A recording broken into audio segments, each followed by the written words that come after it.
Hello everyone and welcome to my channel, and today I'll be reading a multi-character listener by me. So let's get into it. Neuvillette. Neuvillette was concerned with the noise you were making, and the way you called out his name in such a seductive manner. At first he was frozen completely, but when you repeated it again, he blushed brighter, and then decided to take a deep breath and go over to you. He would have to after all, but he hoped nothing was happening, and he also was very curious just why you were calling out his name like that. He was pretty clueless about most things, but he knows what sounds normal and what doesn't. So when he arrives at your room and sees you smirking as you looked at him and his very flushed face, he blushes even brighter, looking away. I did not know you were teasing me, but that appears to be the case. You chuckle, looking at him fondly. You're right, Neuvillette. That's really the case here. I'm glad that you found out on your own. You say, chuckling, and he just huffs, which was adorable in your own opinion. And as you sat down, you patted the place next to you on the bed, and eventually he just gave in and came to sit next to you. And you wrapped your arms around him, kissing his cheek gently. Don't pout. I mean, I was only teasing. There's nothing wrong with that. Well, I suppose there's not. But it's still embarrassing, Ryan. And I was worried something had happened to you. You were behaving weirdly. Oh, I can't really just say your name like that anymore. Is your heart too weak to handle it? He looks at you, shaking his head, and just saying softly. He had lost all hope with you, but he loves it when you tease him sometimes, even though he will never admit that. So instead, he just wraps his arms around you and cuddles close. And that's about enough of a response for you, just to know everything that's going on in his mind. Really, Neuvillette wasn't that hard of a person to read. Wriothesley, now that sound that you made was rather curious.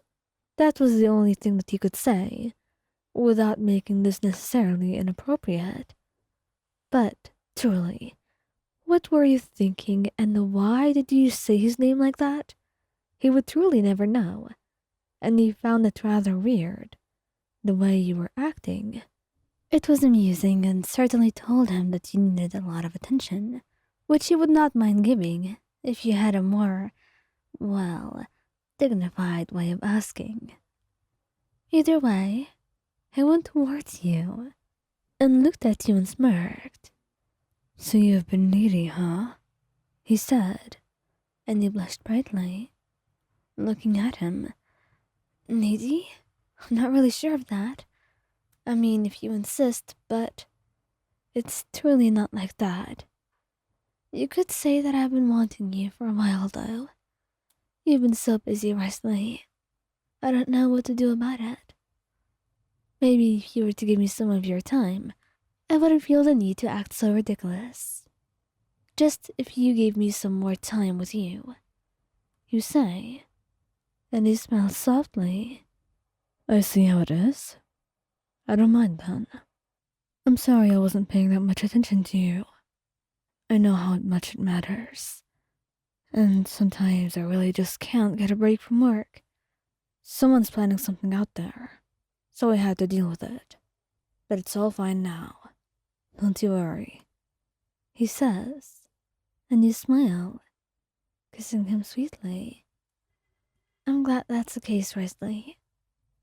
And, next time, you don't have to tease me about it. Tease you about it? You were the one who started it. I think you should just put up with the consequences. He says, and he was not entirely wrong in his logic, but you still find yourself huffing, blushing regardless of what he said, and he chuckles, ruffling your hair gently. He would dedicate the rest of the day to you, since you wanted this attention so badly, and it was not like you could say no to you. Not ever. Not really. Lenny. Lenny can be very bold and flirtatious, but he also had his own limits. And for the most part, those limits were never reached, or he just tried to keep that a secret. He didn't want to be embarrassed in front of you. It would be a little bit awkward. So for you to actually push him to that limit, to make him blush, was a very rare thing. But it happened when he heard you calling out his name like that from your own room. He immediately went to you, wanting to see what it was all about, why you were saying his name in such a manner. And he was blushing, undoubtedly so. He didn't come into the room, not before knocking outside and asking if you could come in. "Hey, darling, is everything fine?" he asked, and you smiled. Your attentive voice to him was working wonderfully. "Yes, everything's perfectly fine, Lyney. Did you hear something?" No, not at all. I didn't hear a single thing," he said, before coming inside, just to check up on you. And then he thought he might be hearing things, and felt a little bad that he might be having some rather inappropriate thoughts about you. Meanwhile, you just had that smirk on your face that told him something was wrong and he just didn't know what it could be. It was definitely difficult to figure things out with you, and he may be a musician, but you would always keep him on his toes. So for the rest of the day, as you cuddled him, and he decided to spoil you, hoping that it would get the sound off his mind, or the way he thought things might be, he just thinks and wonders why he was thinking like that.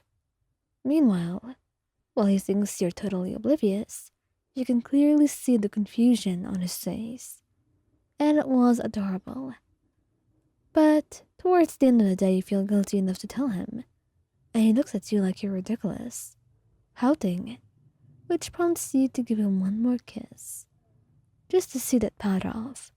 You never want to see him look sad at all, especially not because of you.